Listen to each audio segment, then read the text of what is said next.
भक्ति भक्ति भगवंती गुरु चतुर नाम बपोए जिनके पगवंधन किए नाशक विघ्न अनेक गुरुमूरत मुखी चंद्रमा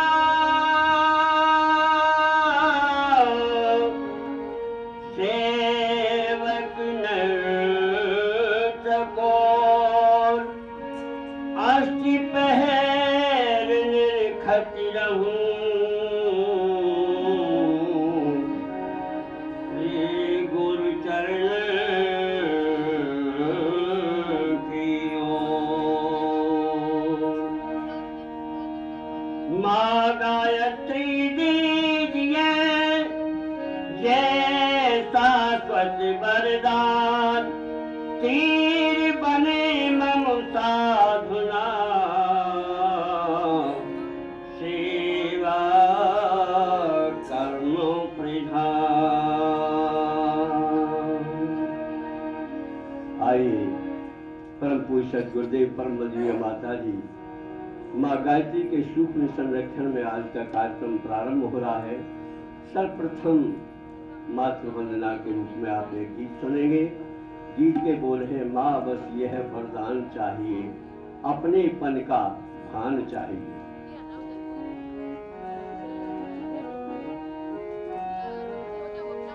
माँ बस यह वरदान चाहिए माँ बस यह वरदान चाहिए अपनेपन का भान चाहिए अपनेपन का भान चाहिए अपनेपन का भान चाहिए अपने मन का मान चाहिए या बस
यह वरदान चाहिए माँ बस यह वरदान चाहिए।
अभिमान चाहिए, माँ बस ये वरदान चाहिए।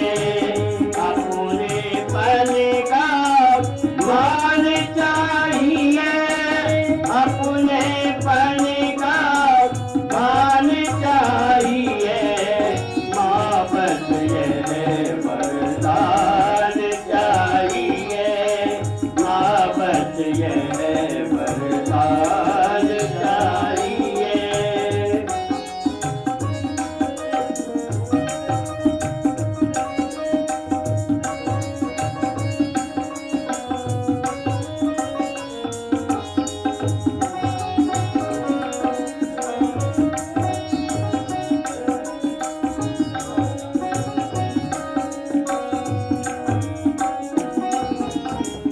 जीवन के इन संघर्षों में, दुख कष्टों के दावानलों में, जीवन के इन संघर्षों में, दुख कष्टों के दावानलों में, तिल तिल कर बन जले न क्यों फिर, तिल तिल कर बन जले न क्यों फिर, होठों पर मुस्कान चाहिए, होठों पर मुस्कान चाहिए, माँ बस यह वरदान चाहिए।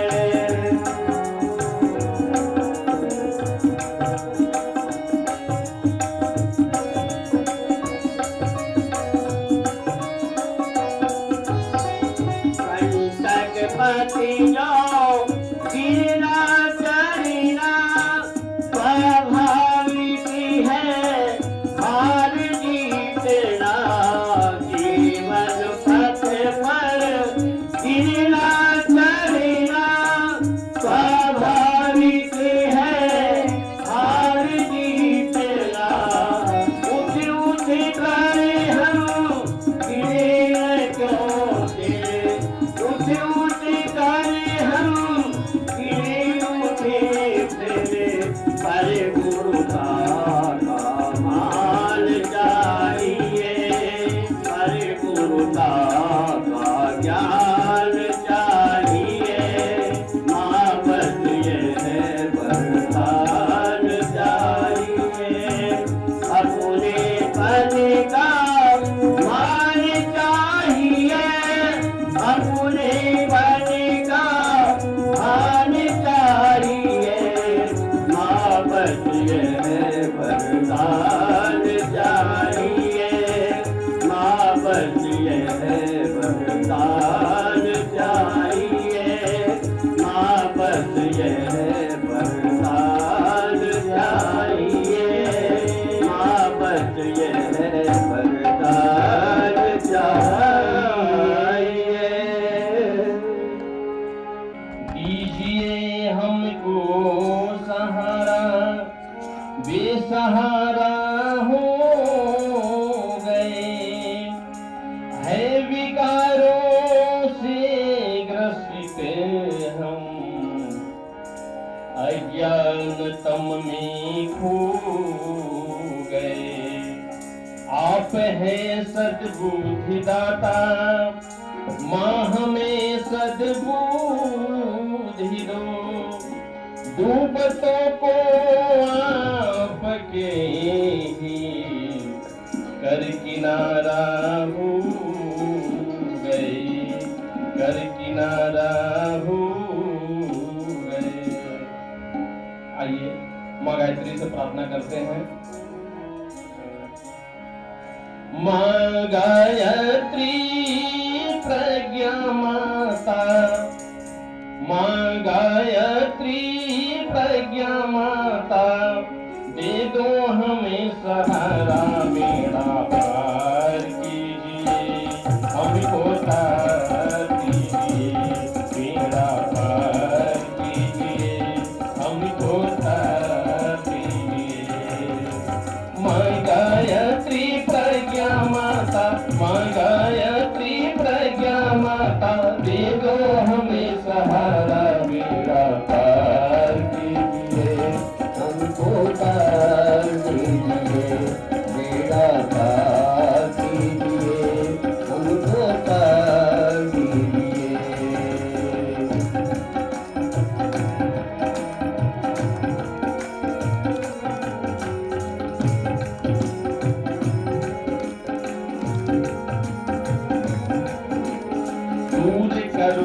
प्रज्ञान है मैया हंसारूढ़ भवानी।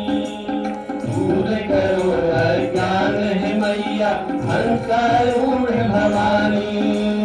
वन भवन में फूल खिलाओ मंगलमय कल्याणी।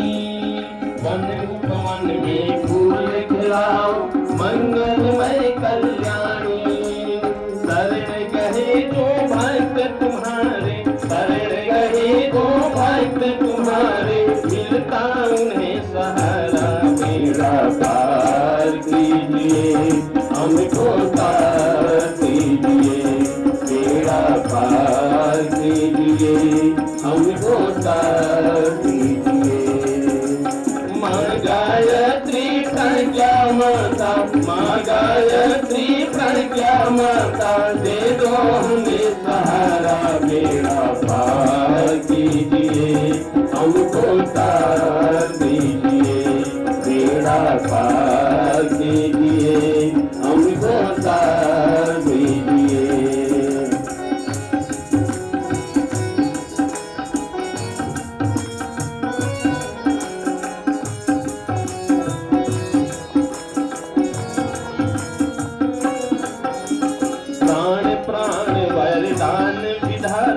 पावन सुचिता ओ सुखदाता, प्राण प्राण वरदान विधाता। पावन सुचिता ओ सुखदाता, सारे जग की तू है माता। अभय प्रदा सुखदा वरदाता, सारे जग की तू है माता। अभय प्रदा वरदा सुखदाता, तेरे दर पे जो भी आता, तेरे दर पे जो भी आता, गीता अमृत धारा। मेरा पार कीजिए हमको तार दीजिए, मेरा पार कीजिए हमको तार दीजिए। माँ गायत्री प्रज्ञा माता, माँ गायत्री प्रज्ञा माता, दे दो हमें सहारा। मेरा पार कीजिए हमको तार कीजिए, मेरा पार कीजिए हमको तार कीजिए।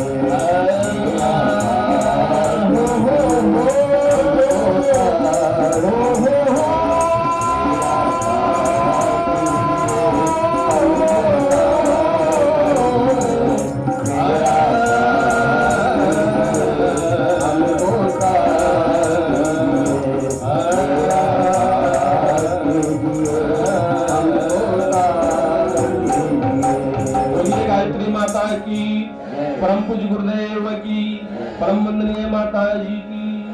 प्रिय मृत्युंजय शर्मा जी भाई साहब को आमंत्रित करते हैं, दीप प्रज्वलित कर हमें कार्यक्रम आगे बढ़ाने की अनुमति प्रदान देने की कृपा करें।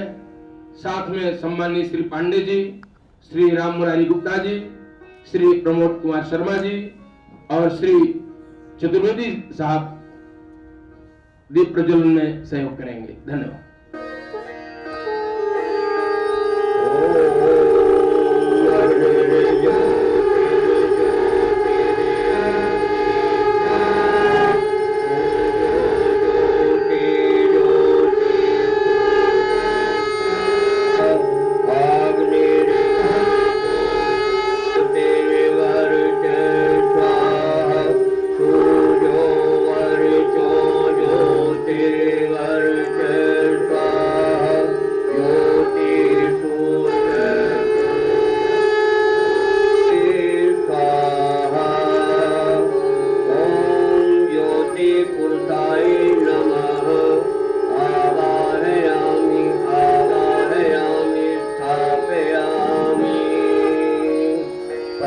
सदगुरुदेव का पूजन। ओम गुरुर्ब्रह्मा गुरुर्विष्णु गुरुरेव महेश्वर गुरुरेव परब्रह्म तस्मै श्री गुरुवे नमः। अखंड मंडलाकारं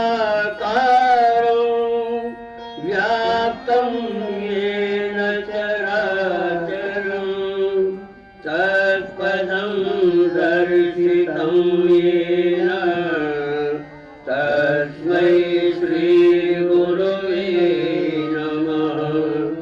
ॐ श्री गुरुवे नमः।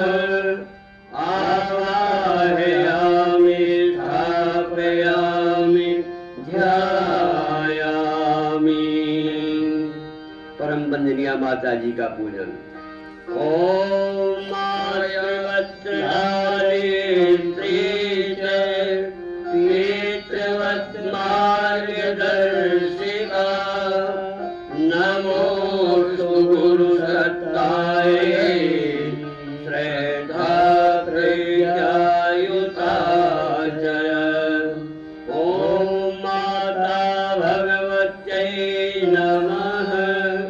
आवाहयामि स्थापयामि ध्यायामि। वीर माता, देव माता, विश्व माता माँ गायत्री का पूजन। ओम माया धुर्धे देवी त्रयक्षरे ब्रह्मवादिनी गायत्री छंदसा माता ब्रह्मयोनि नमोस्तुते। ओम श्री गायत्र्यै नमः। आवाहयामि स्थापयामि ध्यायामि। सभी भाई बहन हाथ जोड़ करके देव शक्तियों को नमन करें। ओम नमो स्वनंताय सहस्रमूर्तये सहस्रपादाच्युतशिरोर्बाहुवे सहस्रनाम्ने पुरुषाय शाश्वते सहस्रकोटि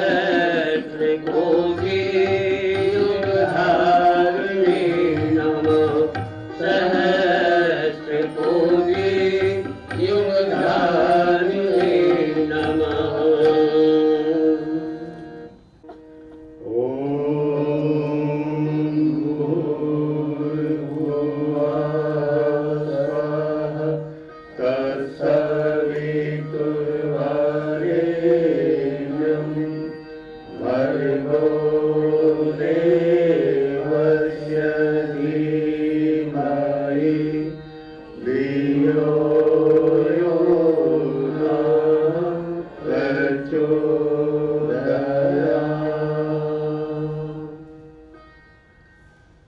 शक्ति स्वरूपा माताओं बहनों, देवतुल्य भाइयों,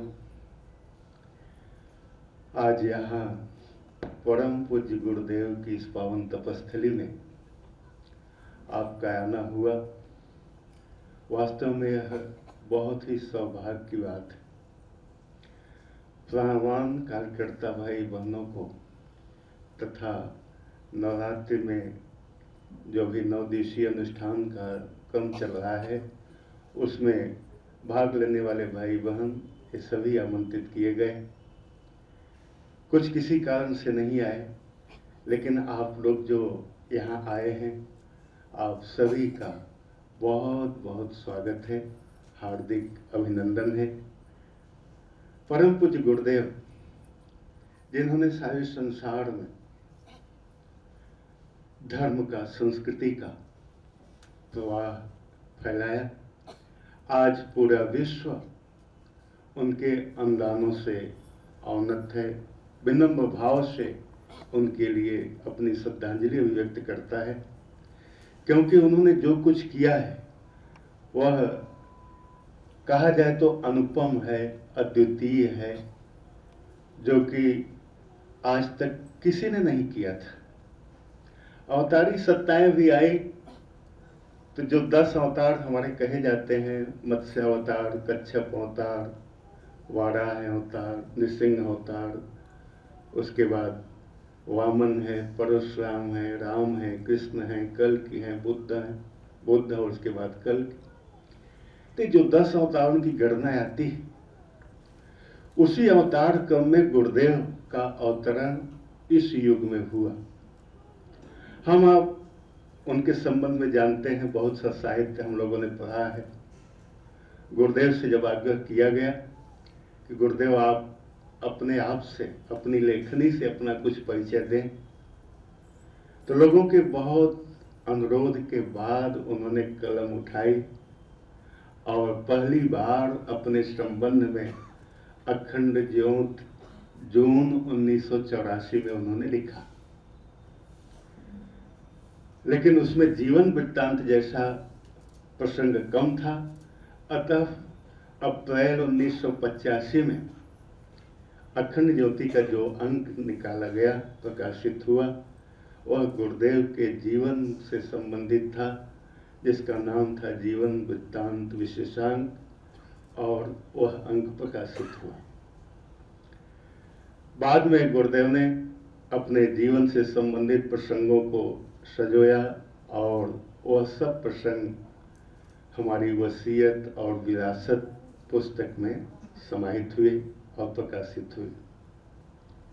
उसके बाद जब गुरुदेव का महाप्रयाण हुआ तो उनके अब तक के किए गए पुरुषार्थों, प्रयासों को प्रस्तुत करने की दृष्टि से अखंड ज्योति पत्रिका ने अपना अगस्त और सितंबर 1990 का अंक प्रस्तुत किया, गुरु चरणों में समर्पित किया।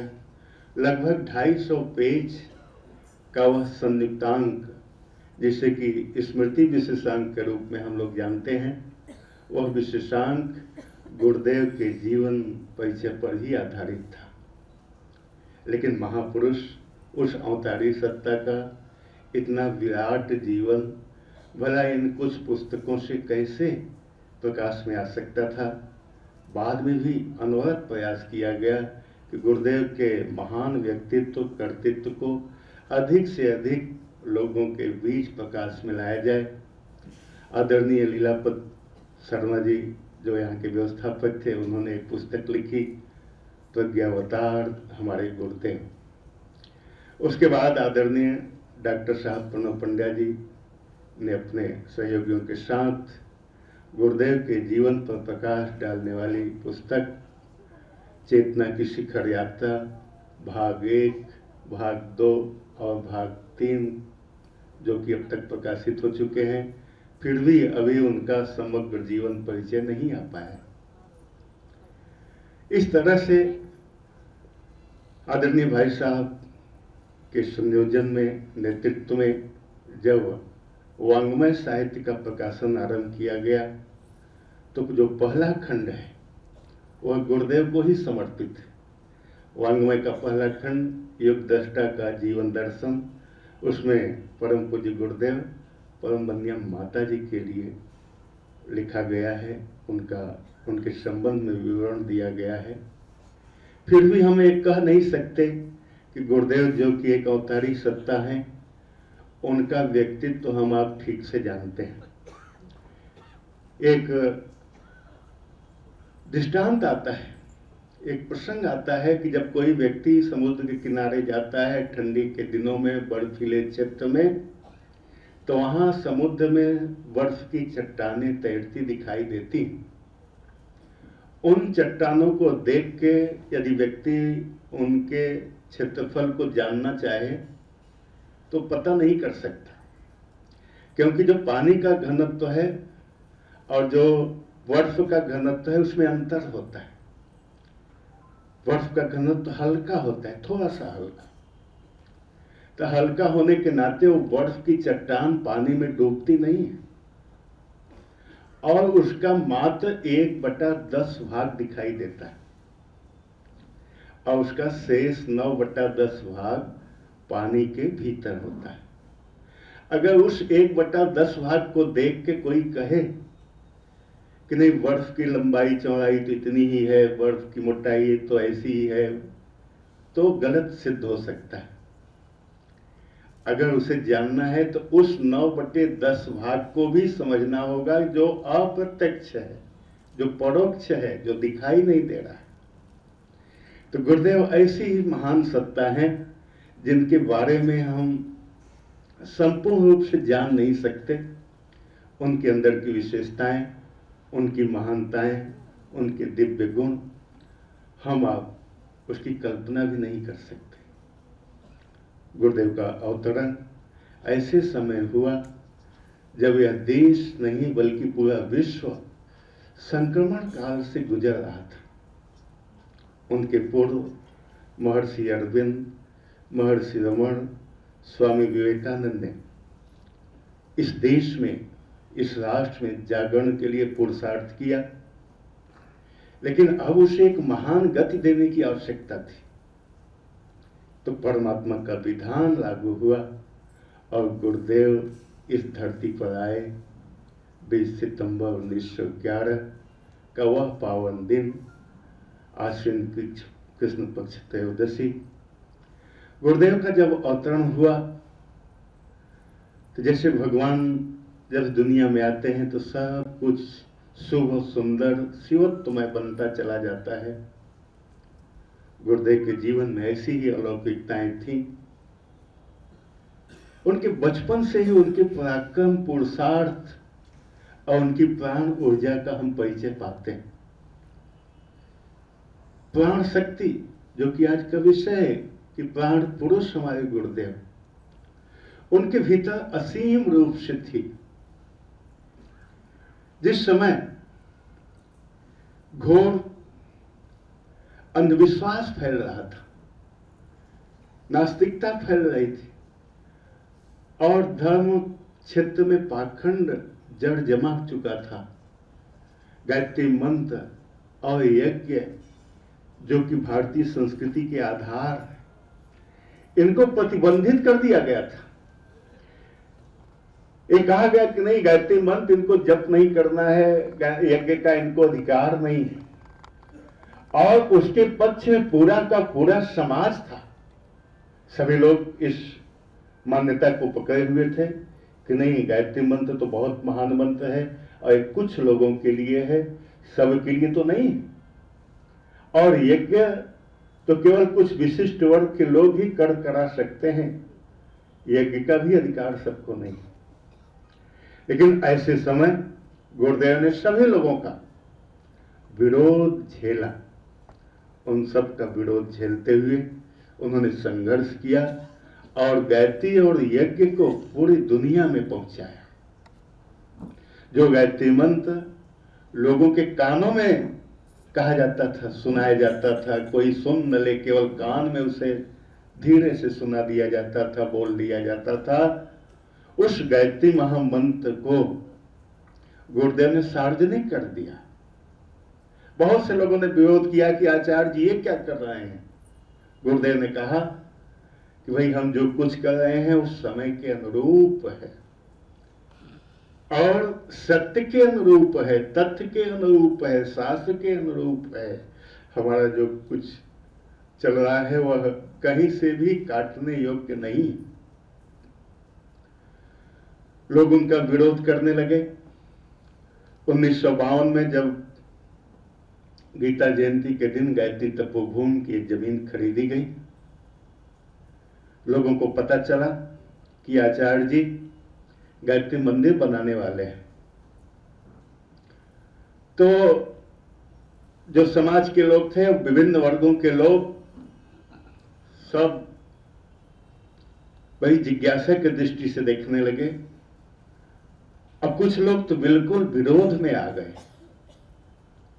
आर्य समाज जिसके अच्छे सिद्धांतों का गुरुदेव ने प्रचार प्रसार किया, कार्य भी किया, लेकिन आर्य समाज के कुछ भाई लोग भी इसलिए नाराज होने लगे कि अब तो गुरुदेव आचार्य जी मूर्ति पूजा के चक्कर में फंस रहे हैं।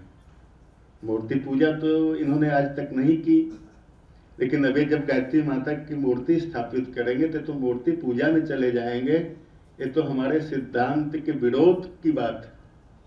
वो लोग इसलिए नाराज हो गए और जिनको हम अपने पक्ष का मानते हैं या सनातन धर्मी कहते हैं, ऐसे लोग भी इसलिए नाराज हुए कि जो गायत्री मंत्र बिल्कुल चुप गुप दिया जाता था, अब तो उसका एक खुल के प्रचार करेंगे, मंदिर भी बनवा देंगे, मूर्ति लगा देंगे वहां, तो ये ठीक नहीं होगा।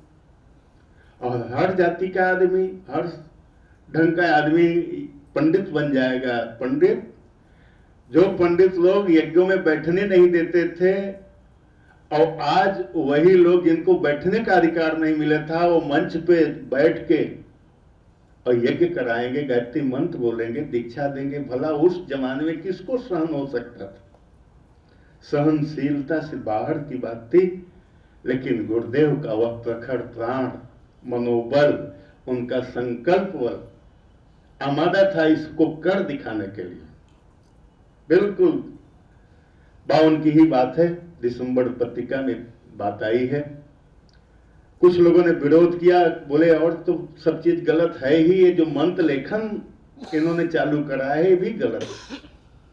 बोले मंत्र लेखन का तो कहीं कोई प्रसंग नहीं आता।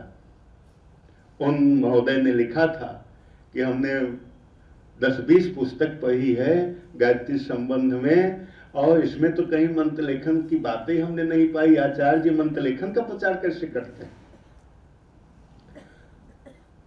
और ऐसे एक नहीं हजारों लोग गुरुदेव का विरोध करने लगे। अंत में गुरुदेव ने बहुत विनम्र शब्दों में एक चेतावनी प्रकाशित की अखंड ज्योति दिसंबर 1952 में कि भाई हमारे काम में जो रंगा डाल रहे हैं, व्यवधान पैदा करते हैं, हमें ऐसी आशा नहीं थी, लेकिन अब इनका जो व्यवधान है वो चरम सीमा पे पहुंच गया है, तो हम चुनौती देते हैं। इन लोगों ने 2-4-10 ग्रंथ पढ़ लिया, उसके आधार पे जो है वाद विवाद करते हैं। हमने गायत्री संबंधी आर्ष वांग्मय का, वैदिक साहित्य का जितना भी ग्रंथ है सभी को हमने पढ़ा। उसके अलावा 24 साल तक हमने 24 लाख के 24 पुरस्कार भी किए। तो हम अपने अध्ययन, अपने अनुभव और अन्य लोगों के मार्गदर्शन के आधार पे जो कुछ कर रहे हैं वह बिल्कुल सही है। अगर कोई व्यक्ति इसे सही नहीं मानता है तो शास्त्रार्थ भी कर सकता है, और शास्त्रार्थ उसी शर्त पे होगा कि उसमें जिस पक्ष की विजय होगी उसको पराजित पक्ष की पूरी संपत्ति दे दी जाएगी और पराजित पक्ष को गोली मार दी जाएगी। बड़ा गुरुदेव किसको गोली मरवाते, क्या करते, ऐसी बात नहीं थी गोली मारने की और संपत्ति लेने की। लेकिन उन्होंने उस समय के जो तूफान उठ रहा था विरोध का, उनके विरोध का जो तूफान उठ रहा था, उस तूफान को शांत करने के लिए उन्होंने चुनौती दी, चैलेंज किया, पत्रिका में प्रकाशित किया कि भाई जिसको ज्यादा ज्ञान है और ज्यादा शास्त्रार्थ करना चाहता है वो हमारी इस 2 शर्त को मान ले कि जो व्यक्ति पराजित होगा उसको गोली मार दी जाएगी। ये आवश्यक थोड़ी है कि वही पराजित होगा, हम भी पराजित हो सकते हैं, और उसकी पूरी संपत्ति विजेता पक्ष को दी जाएगी। कहते हैं कि एक भी आदमी झूठ मूठ से भी उनके सामने नहीं आया। किसी की हिम्मत नहीं हुई कि ऐसे महापुरुष से, ऐसे तपस्वी से, ऐसे विद्वान से, ऐसे संत से शास्त्रार्थ करें। गुरुदेव ने कदम कदम पे संघर्ष किया। जब 1958 का यज्ञ का संकल्प लोगों को विदित हुआ, लोगों ने कहा कि आचार्य जी 1008 कुंडीय यज्ञ करने जा रहे हैं। तो फिर लोगों ने वितंडावाद खड़ा किया, विरोध शुरू किया, और विरोध यहां तक बढ़ गया कि यहाँ के जो स्थानीय कुछ लोग थे, पंडित पुजारी, वो गुरुदेव के विरोध का पत्रक उन्हीं को देते थे। उनके सामने आके गुरुदेव रिक्शे से, अखंड ज्योति से, घिया मंडी से जब तपोभूमि आते थे तो लोग उनके विरोध का पर्चा उन्हीं के मुंह पे डाल के फेंक के चले जाते थे। एक दिन माता जी बैठी थी, माता जी को ये बहुत बुरा लगा। माता जी को लगा कि ये आपके विरोधी जो हैं, विरोध का पर्चा आपके मुंह पे मार के फेंक के जाते हैं, आप कुछ बोलते नहीं। गुरुदेव ने कहा कि ये सब अज्ञानी लोग हैं, इनको ज्ञान नहीं है कि क्या करते हैं और क्या करने जा रहे हैं। लेकिन हमारा यज्ञ जो है वो निश्चित रूप से होगा और खूब अच्छे ढंग से होगा, बहुत अच्छे ढंग से संपन्न होगा। एक ने तो यहां तक कह दिया कि आचार्य जी के वश की बात नहीं है 1008 कुंड कर लेना। आज तक दुनिया में कौन इस युग में किया है? और सच में जब वो यज्ञ हुआ था तो कहा जाता है कि महाभारत काल के बाद ऐसा यज्ञ इस धरती पर नहीं हुआ था, इतना विशाल विराट यज्ञ हुआ। तो अब उस यज्ञ के समय क्या हुआ, उसके पहले एक विरोधी ने कहा कि ऐसा है कि आचार्य जी के बस का नहीं है। 108 कुंडी गुरुदेव पहले भी यज्ञ कर चुके थे, 1953 में जब यहाँ स्थापना हुई थी और 1956 में जब नरमेध यज्ञ हुआ था, लेकिन 1008 कुंड का वह पहला यज्ञ था। तो विरोधियों ने कहा कि ऐसा है कि आचार्य जी कुल्हड़ लाएं और 1008 कुल्हड़ रख लें और उसमें अग्नि डाल दें और उसमें आहुति डाल के 1008 कुंड का यज्ञ कर लें। कितना बड़ा मजाक। लेकिन जब ये बात पहुंची, गुरुदेव के साथ सारे ऋषि सत्ताओं का योगदान था, सहयोग था। तो हिमालय क्षेत्र के एक महान संत जिन्हें काली कमली वाले बाबा कहा जाता था, स्वामी विशुद्धानंद, उन्होंने अपनी बात लिख के भेजी, अपना संदेश भेजा कि जाकर कह देना आचार्य जी के विरोधियों से और हमारी इस बात को पत्रिका में छपवा देना ताकि लोग जान सकें आचार्य जी कच्ची मिट्टी के नहीं बने। आचार्य जी अष्टधातु के बने हैं, फौलाद के बने हैं और उससे भी अधिक मजबूती से बने हुए हैं। और आचार्य जी ने यदि ये संकल्प लिया है तो संकल्प निभेगा, होगा और बहुत अच्छे ढंग से होगा। अब पूरा विश्व जानता है, इतिहास जानता है कि वो 1958 का यज्ञ जिस सफलता के साथ संपन्न हुआ उसकी किसी को कल्पना भी नहीं थी। ऐसा महान कार्यक्रम गुरुदेव ने किया। उन तमाम विरोधों के बाद अपनी प्राण शक्ति के बल पे, अपनी चेतना के बल पे, इसके बाद भी समय समय पे उन्होंने संघर्ष किया। बचपन में हम आप जानते हैं कि छपकोट की सेवा की, एक हुब्बा लाल जो पटवारी था उसकी उन्होंने सेवा की। उस समय भी बहुत विरोध उठा, जाति पाति की बात चलती थी। एक ब्राह्मण का बच्चा जाके किसी हरिजन महिला की मरहम पट्टी करे, ये भला किसको बर्दाश्त। लेकिन गुरुदेव को जो उचित लगा उन्होंने किया। इसके बाद जब देश की आजादी के लिए भाग लेने का समय आया तो उसमें भी गुरुदेव ने स्वतंत्रता संग्राम के लिए जी जान से काम किया। और आप हम सभी जानते हैं कि अंग्रेज आए, पिटाई करने लगे, लेकिन गुरुदेव ने जो हाथ में झंडा था उसे दांतों के बीच दबा लिया और छोड़ा नहीं झंडे को। और उनके उस मतवालेपन को देख के ही उस समय उनका नाम जो है श्री राम मत के रूप में लिया जाता है। उत्तर प्रदेश सूचना विभाग ने एक पुस्तक प्रकाशित की है, आगरा संभाग के स्वतंत्रता सेनानी।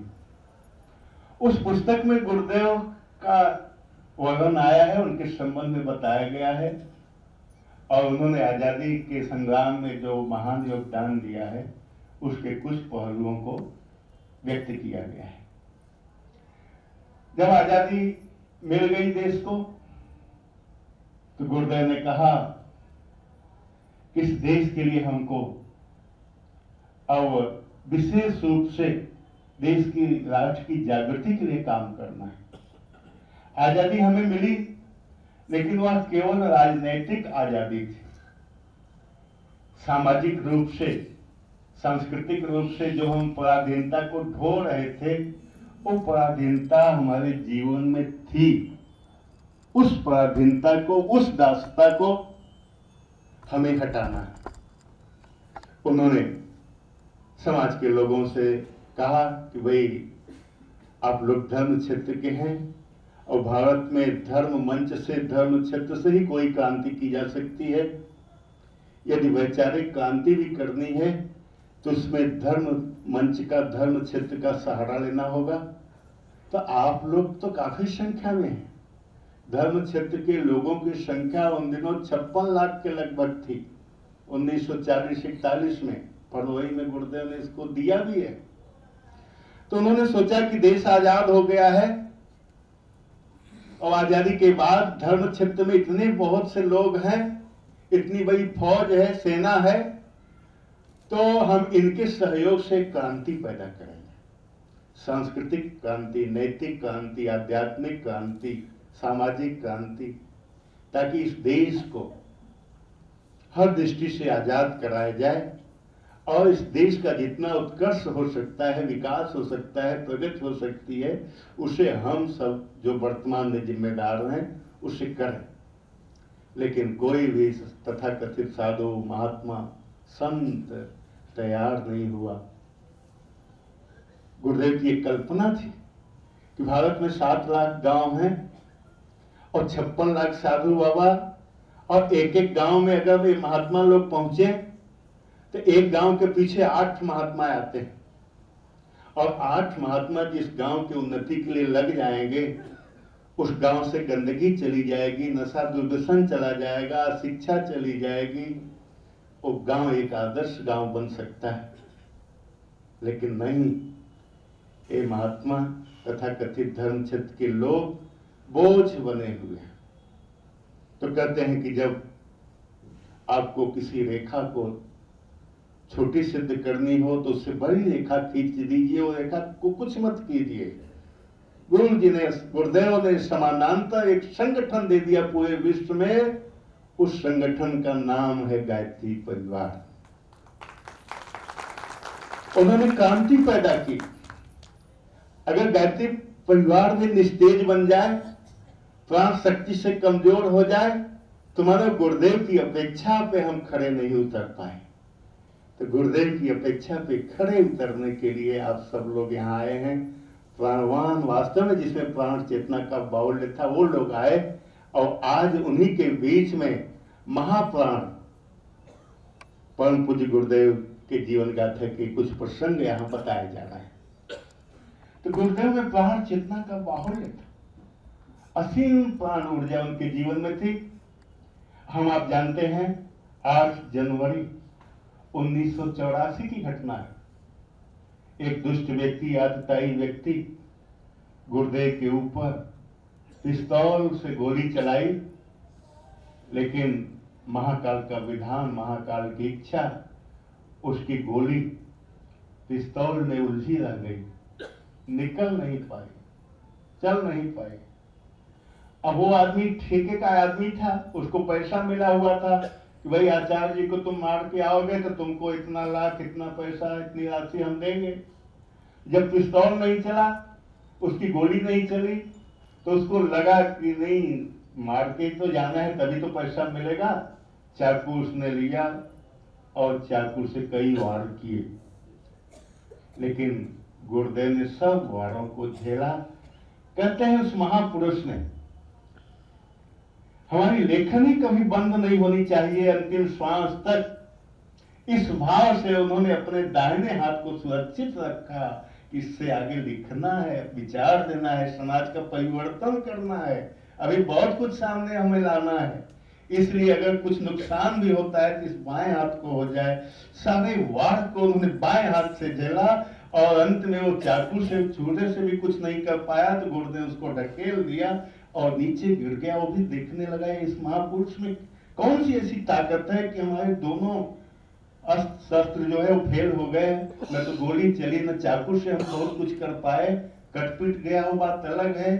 फिर वो वहां से भयभीत होके भागा, और कहते हैं कि रास्ते में ही उसका स्वयं का ही बम फटा और घायल हो गया।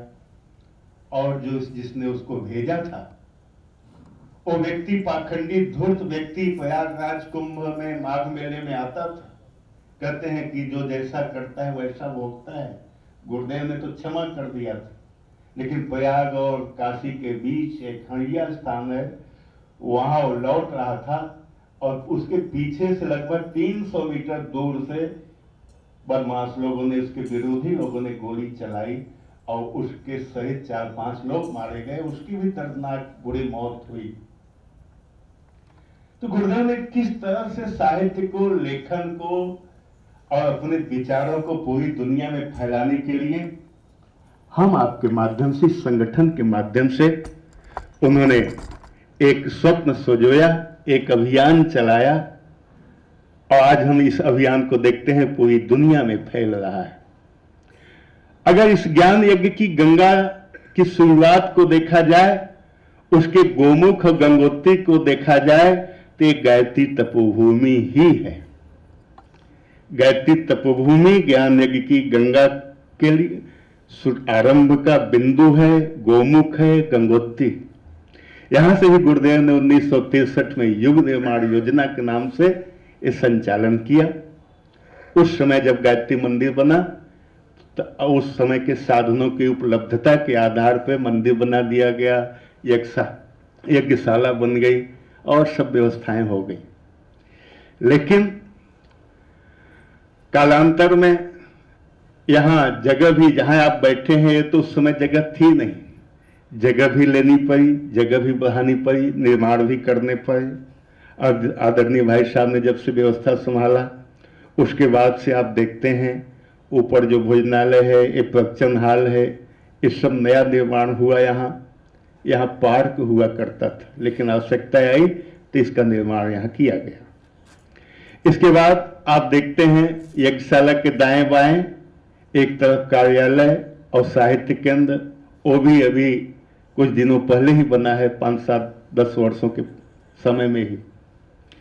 और सबसे बड़ी जो बात आई युग निर्माण विस्तार केंद्र की, वहां आप जाइए तो विशाल प्रेस व्यवस्था, हवन सामग्री की व्यवस्था, साहित्य के रख रखाव के लिए व्यवस्था।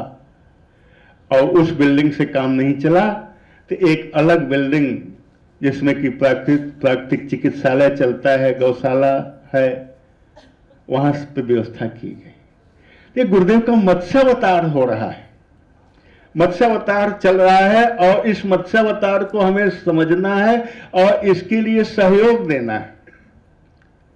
प्राणवानों से यह अपेक्षा की जा सकती है, जन सामान्य का सहयोग तो बाद में मिलता है, लेकिन पहले प्राणवान लोग आते हैं। विश्वामित्र को जब अपनी योजना को लागू करना हुआ तो उनके तो हजारों शिष्य, लाखों शिष्य रहे होंगे, लेकिन वो कहां गए? हरिश्चंद्र के पास।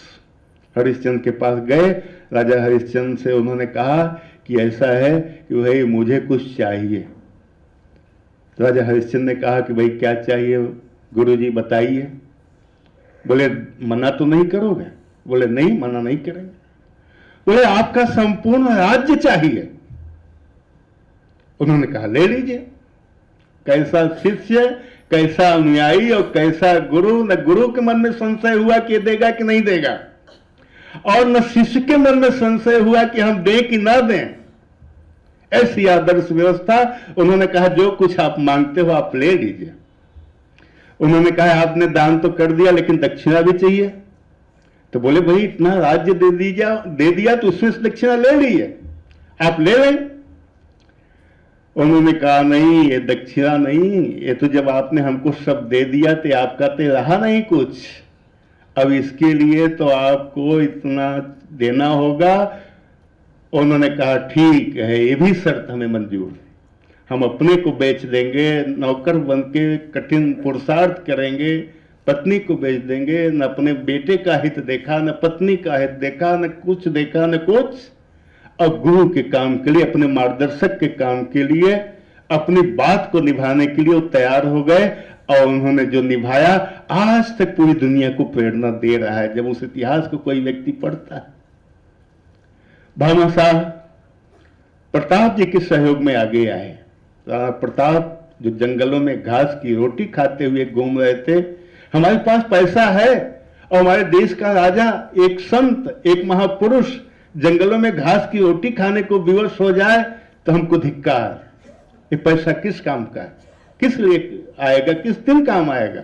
उन्होंने जो है अपनी सारी संपत्ति लेके प्रताप के पास पहुंचे।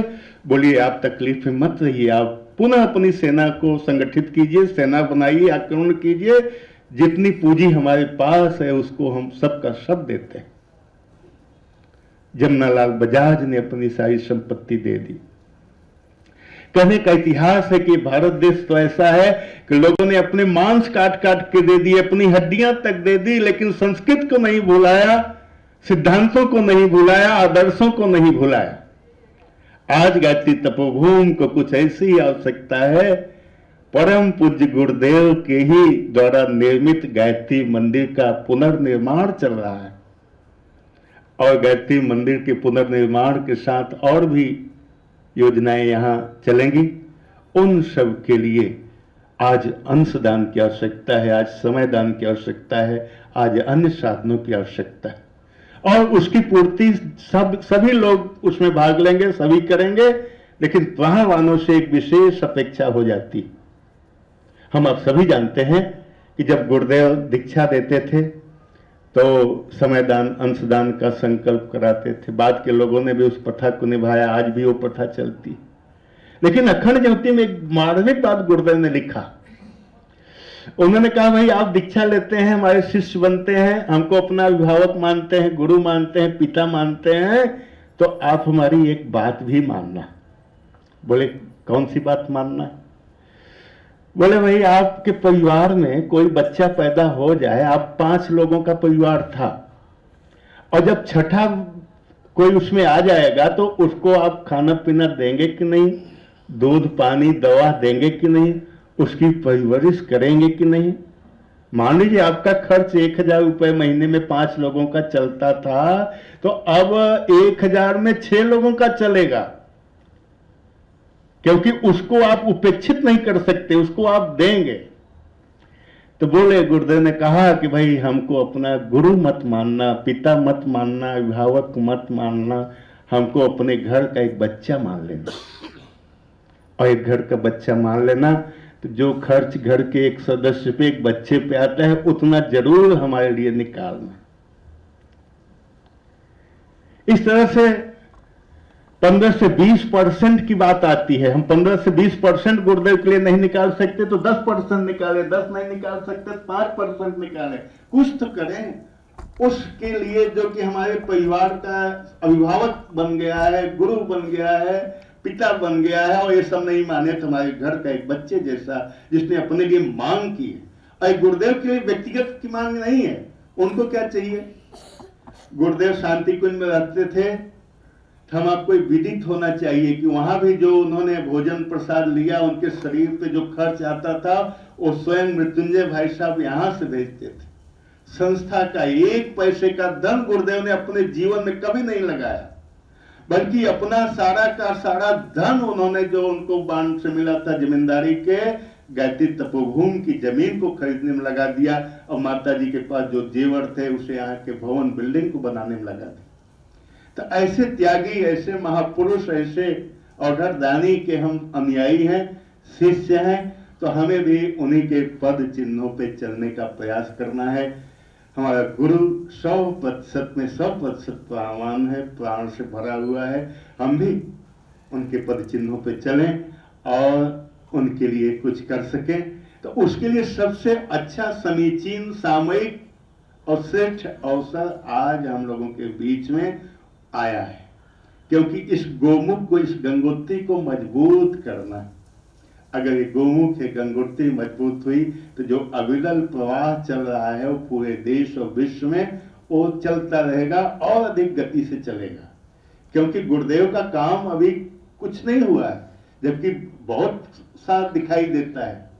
बहुत से भाई बहन गुरुदेव के काम में दिन रात मेहनत करते हैं, समय देते हैं, पैसा लगाते हैं, सब कुछ करते हैं, लेकिन फिर भी जो अभी करने के लिए बाकी पड़ा है, उसके लिए इस गोमुख, इस गंगोत्री, यहाँ की योजनाओं को, यहाँ के निर्माण को अगर हम बल देते हैं तो मानो हमने उनकी पीड़ा को, उनके दर्द को, उनकी अपेक्षा को पहचाना है और उसके लिए अपने समय पर अपने कर्तव्यों का पालन किया है। समय अब अनुमति नहीं दे रहा है। सावधान होशियार सावधान, सावधान होशियार सावधान, तूने उठा मसाल, युग रहा तूने पुकार, सावधान, सावधान होशियार सावधान।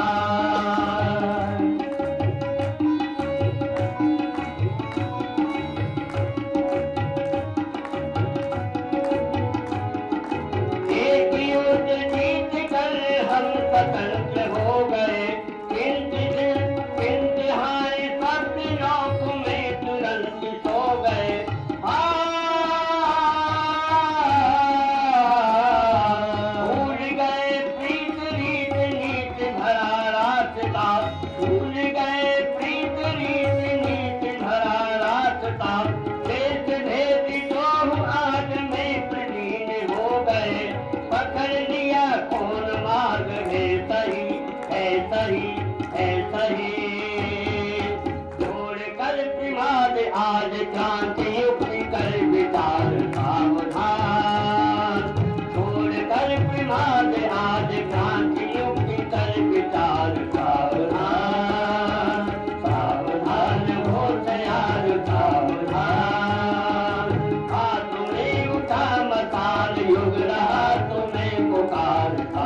पुस्तक मेला की बात करने जा रहे हैं तो हमें ये ज्ञात होना चाहिए कि पुस्तक मेला कैसे, इनका आयोजन किस प्रकार से प्रारंभ हुआ। ये सबसे पहले प्रथम पुस्तक मेला आगरा में सन 2007 में लगा। फिर जहाँ पर आप लोग बैठे हुए हैं इसी प्रांगण में अप्रैल 2007 में एक विराट पुस्तक मेला लगाया गया। यहाँ पर टेंट लगाकर, यहाँ बिल्डिंग तो कुछ थी नहीं, केवल मैदान पड़ा हुआ था और गुरुदेव का जितना साहित्य था सारा उसमें प्रदर्शित किया गया था। वो एक नमूना था जिसको देख करके फिर लोग अपने अपने शहरों में जाकर के उनको आयोजित करें और उसके बाद एक श्रृंखला चल पड़ी। पुस्तक मेले लगने लगे और लोगों के पास गुरुदेव का साहित्य पहुंचाया जाने लगा पुस्तक मेलों के माध्यम से। इसके बाद अचानक अभी जब हमने देखा कि 3 साल, 3.5 साल हुए हैं जब एक बीमारी कोरोना फैली, लॉकडाउन लग गया सारे देश भर में और सामूहिक आयोजनों पर प्रतिबंध लगा दिया गया, तो क्रम थोड़ा रुक गया था। लेकिन अब जब पुनः वो स्थिति सामान्य हो गई है तो हमें फिर अपनी पटरी पर लौट आना चाहिए। तो पुस्तक मेला 2007 में प्रारंभ हुए और परम पूज्य गुरुदेव का महाप्राण 1990 में हो गया था। ये 17 साल बाद ही अचानक क्यों लगने लगे? क्या ऐसा था कि हमने देखा कि बहुत साहित्य छप गया है, बिक नहीं रहा है, अब एक नया प्रोग्राम, एक नया कार्यक्रम पुस्तक मेला का शुरू कर दिया जाए?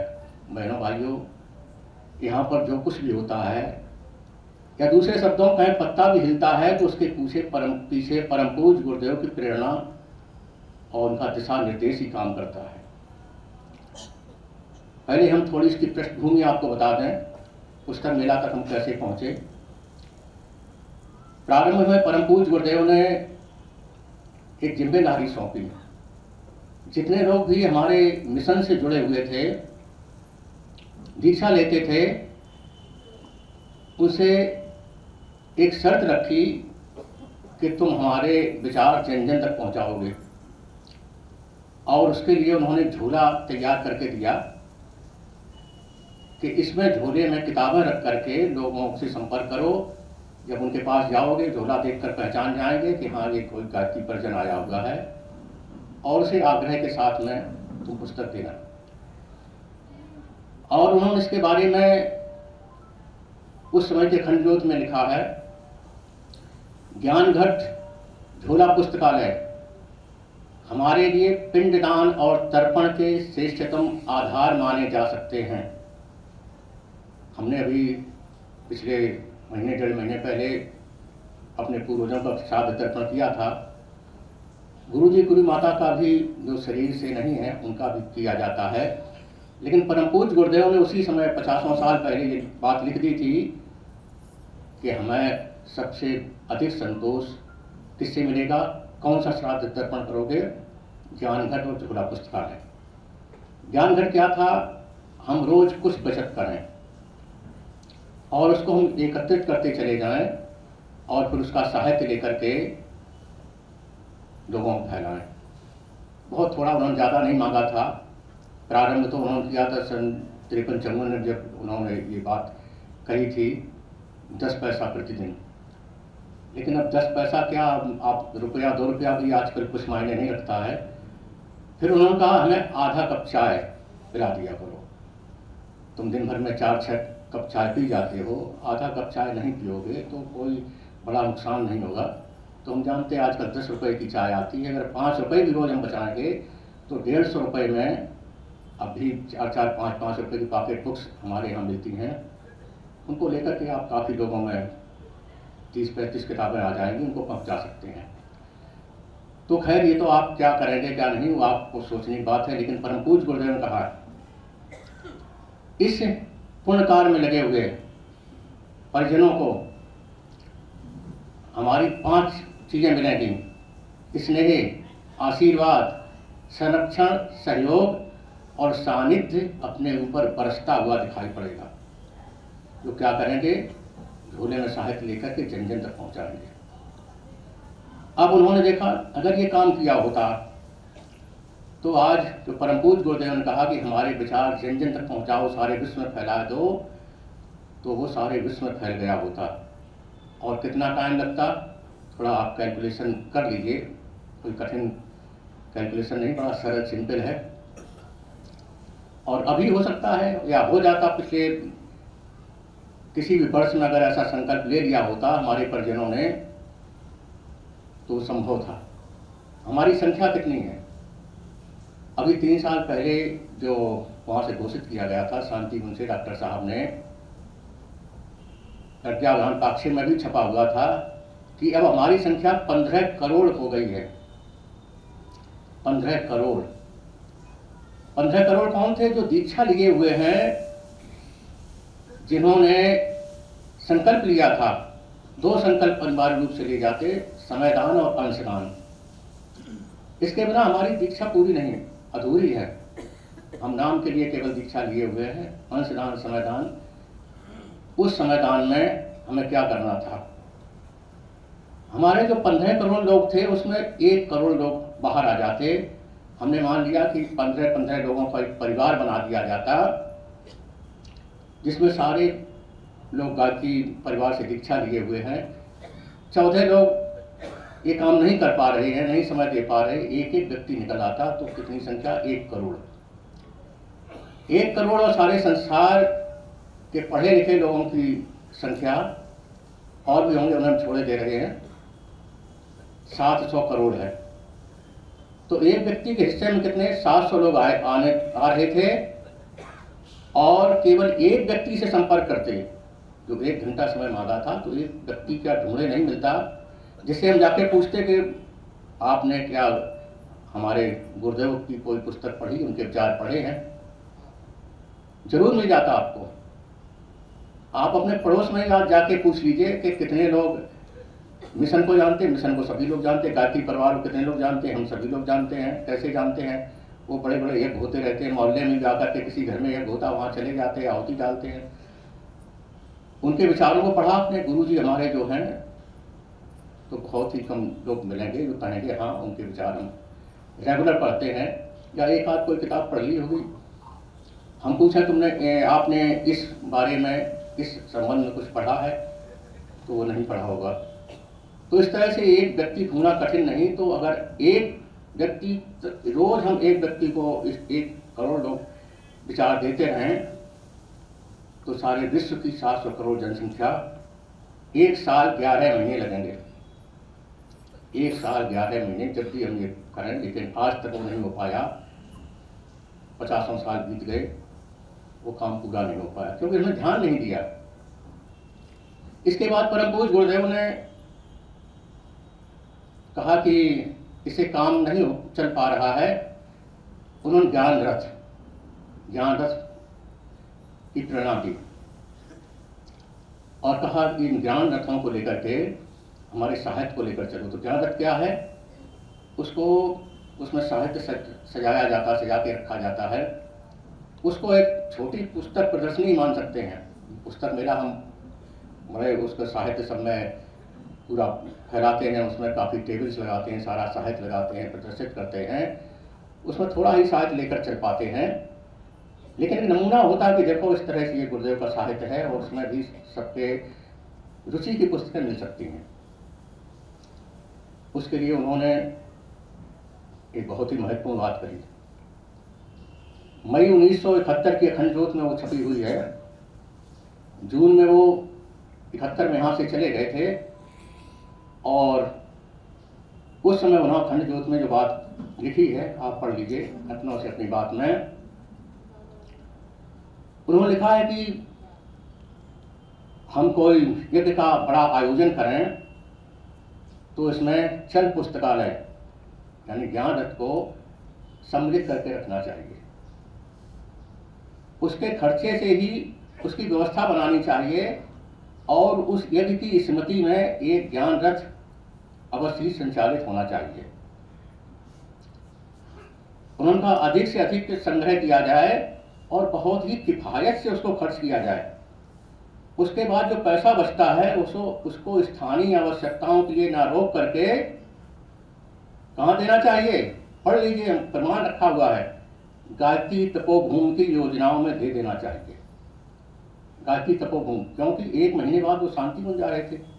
वहाँ बहुत थोड़ा निर्माण हुआ था। जो सबसे पीछे जो भाई लोग गए होंगे, जहाँ पर गुरुदेव अखंड ज्योति का दर्शन करने, अखंड दीप का दर्शन करने जाते हैं, उतना ही थोड़ा सा निर्माण हुआ था। अब तो 1000 गुना निर्माण हो गया।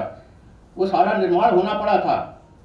इन गुरुदेव ने जो पौधा यहाँ पर लगाया था, उसका ध्यान था कि ये भी हरा भरा बना रहे, ये भी एकदम पटवृक्ष की तरह बढ़कर के फैले चारों तरफ। इसलिए उन्होंने कहा था कि जो पैसा बचे वो गायत्री तपोभूमि को दे देना चाहिए। पढ़ लीजिए आप। तो इस तरह से फिर ज्ञान रथ भी बनाए लोगों ने, लेकिन वो भी नहीं चल पाए। सभी शक्तिपीठें बनी, प्रज्ञापीठें बनी, वहाँ लेकर के ज्ञान रथ उत्साह में लोगों ने पैसे लगा करके खड़े तो कर दिए, लेकिन उनको चला नहीं पाए। तो गुरुदेव ने फिर जो हम आज पुस्तक मेला लगा रहे हैं, उसकी एक प्रेरणा दी थी। स्पष्ट है वो प्रेरणा उन्होंने ये पुस्तक मेला के लिए ही दी थी। वाङ्मय नंबर 36, वाङ्मय नंबर 36 में प्रथम पैरा में जनमानस का परिष्कार, इस तरह कुछ है वाङ्मय। उसमें उन्होंने लिखा है कि एक व्यक्ति अगर उचित और आवश्यक होते हुए भी यह संभव नहीं हो पाता है कि एक व्यक्ति सभी लोगों से संपर्क करके और हमारे विचारों को फैला सके। इसमें समय बहुत लगता है। एक दिन में एक व्यक्ति 10-20 लोगों से ही संपर्क बना सकता है, बता समझा सकता है, लेकिन सामूहिक आयोजन के माध्यम से एक ही दिन में हजारों लाखों तक युग संदेश पहुंचाया जाना संभव होता है। फिर इसको भी स्पष्ट करते हुए लिखते हैं,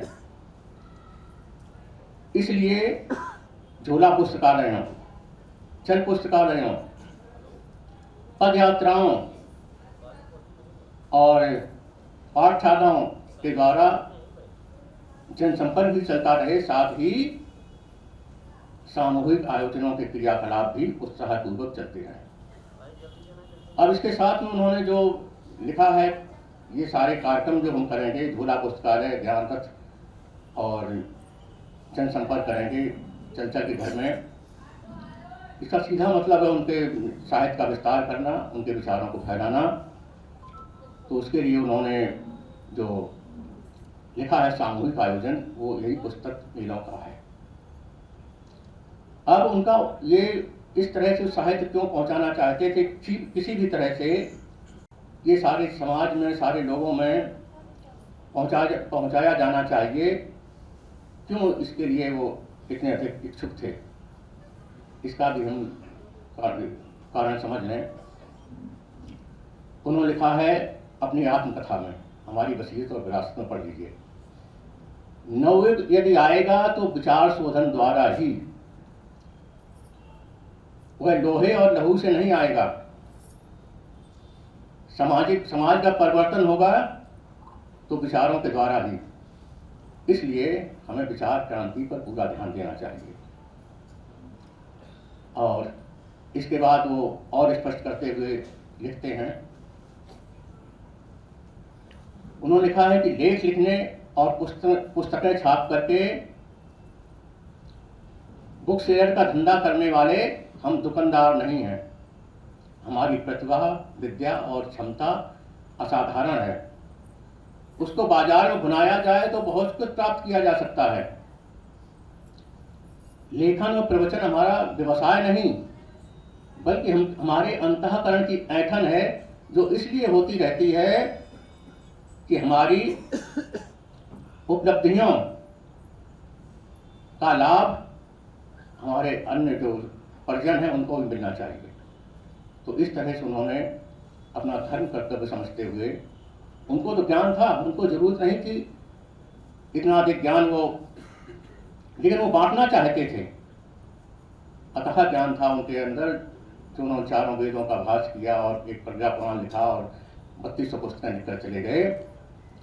इसलिए उन्होंने फिर उसको उन्होंने पूरी व्यवस्था बनाई कि ये जन जन तक कैसे पहुंचे। अब उसको पहुंचाने के लिए उन्होंने और भी लिखा है जो हमें समझना चाहिए, जानना चाहिए।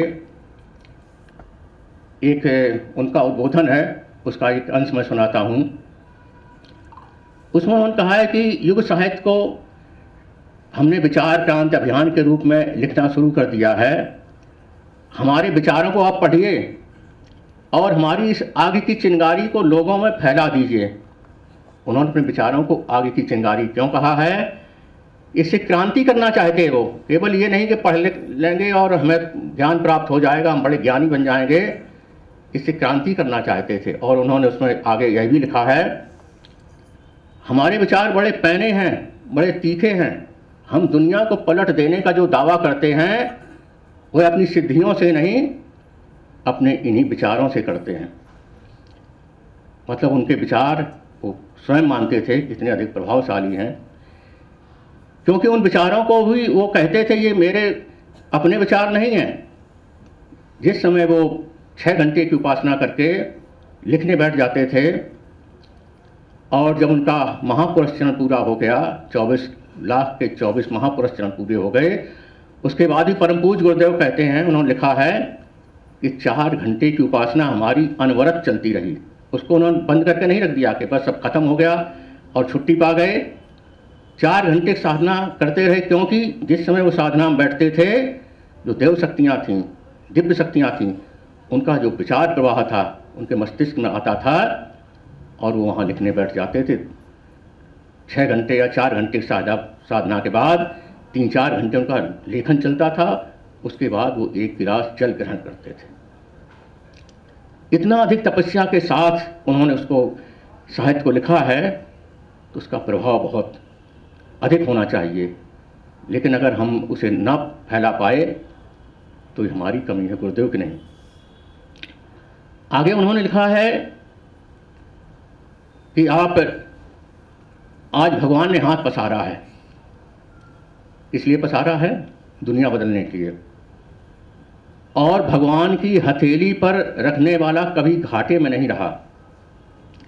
हम भी आपके सामने हाथ पसारते हैं, आपकी प्रतिभा मांगने के लिए, आपकी क्षमता मांगने के लिए, आपका समर्पण मांगने के लिए, आपकी भावनाएं मांगने के लिए। आप अगर हमारे खेत में एक दाना बीज बोएंगे तो हम 1000 गुना उगा कर देंगे, आपको निहाल कर देंगे। इतनी बात सुनने के बाद भी अगर हमारे अंदर प्रेरणा ना उठी तो फिर हम इंसान क्या कहें, वो पत्थर ही समझना चाहिए कि जो ना पिघले। और परम पूज्य गुरुदेव ने कहा है, ये मैं नहीं कह रहा हूँ, ये अपील मैं नहीं कर रहा हूँ, यह आज के युग देवता की अपील है, प्रज्ञावतार की अपील है, महाकाल की अपील है और मेरी अपील है। यानी युग देवता, प्रज्ञावतार, महाकाल और गुरुदेव एक ही हैं। स्वयं उन्होंने उस बात को स्पष्ट किया है। तो हमें समझना चाहिए कि हमें क्या करना, हमारा कर्तव्य क्या है। एक और परम पूज्य गुरुदेव का उद्बोधन है, उसमें उन्होंने बताया है कि भगवान जब इस धरती पर आते हैं तो उनके आने के क्या उद्देश्य होते हैं। 2 उद्देश्य हमने पढ़े हैं, रामायण और गीता में 2 उद्देश्य पढ़े हैं। क्या पढ़े हैं? दुष्टों का संहार, सज्जनों का संरक्षण। ये एक काम होगा, जब दुष्टों का संहार हो जाएगा, सज्जनों का संरक्षण अपने आप मिल जाएगा सज्जनों को। और दूसरा होता है धर्म की स्थापना। परम पूज्य गुरुदेव ने कहा है कि इसमें तीसरा उद्देश्य मेरी तरफ से और जोड़ लीजिए। तीसरा उद्देश्य उन्होंने और बताया है कि ये भी उद्देश्य होता है जिसको कि गीता रामायण में नहीं लिखा गया, लेकिन मैं बता रहा हूँ। वो तीसरा उद्देश्य उन्होंने क्या बताया है कि जो आत्माएं, जो दिव्य आत्माएं, देव आत्माएं जन्म जन्मांतर से उनके साथ में रही हैं और जब जब भी भगवान धरती पर आए हैं उन्होंने आगे बढ़ करके उनका सहयोग किया है। उनको श्रेय सौभाग्य दिलाने के लिए वो बार बार उनको भी अपने साथ में लेकर आते हैं, उनको भी अवतरित करते हैं। तो हम लोग ये न समझें कि हम किसी के बहकावे में करके या कोई चमत्कार के लिए या कुछ पाने के लिए इस मिशन से जुड़ गए। हम सबको पकड़ के घसीट करके गुरुदेव ने इकट्ठा किया है। और उन्होंने लिखा है, आगे भी लिखा है, हमने गिन गिन कर, चुन चुन कर ऐसी महान आत्माओं को एकत्रित किया है और उन्हें एक हार की तरह हमने पिरोया है। इस तरह उन्होंने अपनी भावना व्यक्त की हैं।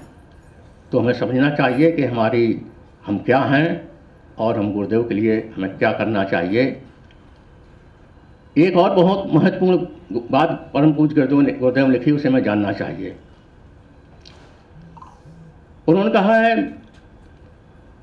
कि किसी को हम भोजन कराते हैं, अन्नदान करते हैं, उससे ज्ञान दान का लाभ या फल 100 गुना बताया गया है। क्योंकि किसी को हम भोजन करा देंगे तो कुछ घंटे बाद उसे फिर भूख लगाएगी और हम जीवन भर कितने लोगों को बैठकर खिलाएंगे, और ऐसा करना भी नहीं चाहिए। उनको अकर्मण्य बना करके हम निठल्ले बैठे हुए लोगों को खिलाते रहें तो ये भी नहीं करना चाहिए, इसमें कोई अधिक पुण्य नहीं है। लेकिन अगर हमने किसी को सद्ज्ञान दे दिया और उसको ज्ञान की एक किरण भी मिल गई तो उसके जन्म जन्मांतर के कलमश कसाय दूर करके उसे श्रेय पद पर आगे बढ़ाएगी और उसे बहुत ऊंचा उठा देगी। और यहाँ पर उन्होंने एक बहुत ही गूढ़ बात कही है। ये कब उन्होंने लिखी है? ये उन्होंने शायद मई 1958 के अखंड ज्योति में ये बात लिखी है, उसमें आप पढ़िए। उसमें उन्होंने बिल्कुल स्पष्ट लिख दिया है, हम अपने जीवन काल में, मनुष्य अपने जीवन काल में जिस प्रकार का दान करता है उसके अगले जन्मों में उसी प्रकार का प्रतिफल उसे प्राप्त होता है। अगर हम किसी को अन्न दान करते हैं, धन का दान करते हैं, तो अगले जन्मों में दूसरी योनियों में भी हमें मिल सकता है। क्योंकि सारे जीवधारी जो जितनी योनियां बनाई हैं, 84 लाख योनियां बनाई हैं, उनमें भोजन तो सभी करते हैं। तो परम पूज्य गुरुदेव ने कहा कि वो तो किसी हालत में मिल सकता है, हमारे कर्मों के अनुसार जो जन्म मिलेगा। लेकिन अगर हमने ज्ञान दान किया तो केवल वो मनुष्य योनि में ही मिलना संभव है। इसलिए जो ज्ञान दान करता है उसको अगला जन्म मनुष्य का मिलना पक्का हो जाता है। तो हम अगर दुनिया के दान कर रहे हैं तो ये भी ध्यान रखना चाहिए। अब आप कहेंगे कि भोजन का तो हमने मान लिया और धन का दान हम कर देंगे तो वो भी हमें मिलेगा, उसका पशुओं को क्या ज़रूरत है? किसी योनि में हम जाएंगे तो उसमें कहाँ मिलेगा? ऐसी बात नहीं है। एक मज़ेदार हमने घटना एक इंटरनेट पर पढ़ी थी। विदेश में किसी ने कुत्ता पाला, पश्चिमी देश में कहीं। उसे, वो अरबपति आदमी था, उसका परिवार में कोई नहीं था। उसे उस कुत्ते से इतना लगाव हो गया कि उसने अरबों की संपत्ति उसके नाम कर दी और ये कहा जब तक ये जीवित रहेगा इसकी ऐसी देखभाल की जाएगी कि जैसे राजा महाराजाओं की नहीं होती है। और वो मर गया फिर अपने, लेकिन वो कुत्ता जीवित रहा। उसके लिए दर्जनों डॉक्टर और दर्जनों सेवा करने वाले और जने कितना बढ़िया उसके लिए आवास तैयार किया गया और सारे डॉक्टर उसकी जांच करते रहते थे मिनट मिनट पर कि बिल्कुल स्वस्थ है कि नहीं, उसके भोजन के लिए क्या चाहिए। घुमाने के लिए उसके अलग मैदान बनाए गए जहाँ कोई दूसरा प्रवेश नहीं कर सकता था और बड़े ऐशो आराम से महाराजाओं जैसी जिंदगी वो जीता रहा। तो उसने क्या, इसने दान किया होगा कोई बहुत बड़ा, और गलियों में कुत्ते मारे मारे फिरते हैं, वो कुछ दान पुण्य नहीं करते हैं, डंडे खाते हैं, पत्थर खाते हैं और मुंह मारते फिरते हैं उधर। लेकिन अगर ज्ञानदान हमने कर दिया तो परम पूज्य गुरुदेव ने कहा है निश्चित रूप से अगला जन्म मनुष्य का मिलेगा। अब जिन्होंने भगवान का सहयोग किया है, जब जब भगवान आए हैं उनको क्या दिया भगवान ने, किस तरह का श्रेय सौभाग्य दिया है। त्रेता युग में जब भगवान राम के रूप में आए और उन्होंने राक्षसों को समाप्त करने के लिए अपनी लीलाएं रची, और क्या हुआ, रावण था माता सीता का अपहरण करके ले गया। तो वाल्मीकि रामायण में आता है कि उन्होंने विश्व के जितने राजा थे उनके पास संदेश भेजा कि हम एक आतताई अन्यायी अत्याचारी राक्षस से युद्ध करने के लिए जा रहे हैं, मेरे सहयोग में आप आ जाइए। उस समय कितने राजा थे? 10,000 तो उसमें आए थे जो धनुष से भुगा था, और 5-7 हजार और रह गए होंगे जो नहीं आ पाए होंगे, किन्हीं कारणों से नहीं आ पाते हैं। तो 16-17 हजार तो राजा रहे ही होंगे, एक भी राजा नहीं आया उनके सहयोग में। तो क्या हुआ कि अभी तो हम ज़्यादा समय नहीं लेना चाहते, किसी आपके और भी जो यहाँ पर शिविर होते रहते हैं उसमें जब भाइयों से पूछते हैं उस समय राजा लोग कितने थे, तो मुश्किल से ही कभी कोई बता पाता है, बता नहीं पाते। हजारों में कोई एक आध कहता होगा कि हाँ इतने राजा थे। क्यों नहीं बता, आपकी गलती नहीं है। फिर हम कहते हैं कि उन्होंने ऐसे कर्म ही नहीं किए उनकी संख्या तक याद की जाए। भगवान के काम में सहयोग करने नहीं आए, उनका विरोध किया, तो कौन उनका नाम याद रखेगा। उनके साथ सभी वंश डूब गए, नाम डूब गए। किसी भी राजा का नाम उस समय जो था, कुछ गिने चुने, जो एक तो राजा दशरथ और जनक जिनका नाम आता रामायण में, और कुछ राक्षस लोग थे जिनको मारना था, रावण, बाणासुर, इस तरह के, और उसका रावण के परिवार के उसके भाई या पुत्र 2-4 उनके नाम और हैं। कोई और राजा का नाम नहीं आया, क्योंकि उन्होंने भगवान के काम में सहयोग नहीं किया। नाम किसका आया है? दुविध मयंद नील अंगद गद विकटास, जजमुख के हर निसट जाम बंत बनरास। ये 12-14 बंदरों के नाम आए हैं। हनुमान जी का नाम इसमें नहीं है, क्योंकि उन्हें अलग से विशेष दर्जा दिया गया। क्यों दिया गया? रात दिन बस उनके एक चिंतन रहता था, भगवान का काम पड़ा हुआ है, उसको हमें करना है। पूरी रामायण आप पढ़ जाइए, कहीं वो माला लेकर 1 मिनट बैठे जपते हुए नहीं दिखाई पड़ते हैं।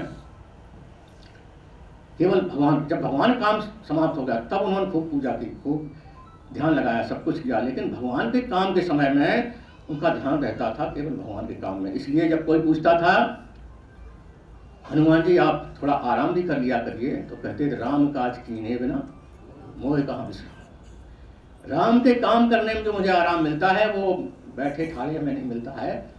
रात दिन बस भगवान के काम में लगे रहते थे। तो क्या हुआ,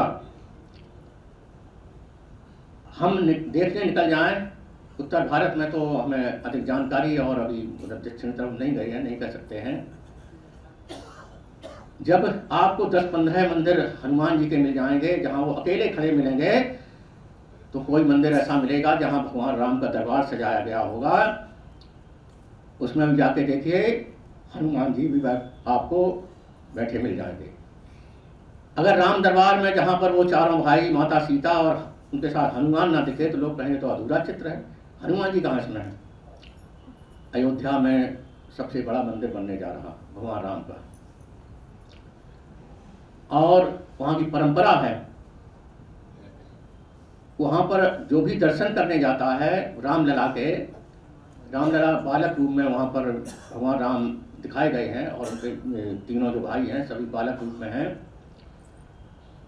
उनकी परमिशन, अनुमति हनुमान गढ़ी में जाकर के हनुमान जी से लेनी पड़ती। सबसे पहले प्रथम, जिस तरह से कोई गेट कीपर, द्वारपाल खड़ा होता है, कहीं बड़े बड़े अधिकारी से मिलने के लिए जाते हैं, राजा से मिलने के लिए जाया करते थे, तो द्वारपाल पहले सूचना देता था ये आए हैं। इस तरह से सबसे पहले हनुमान जी को स्थान दिया गया है।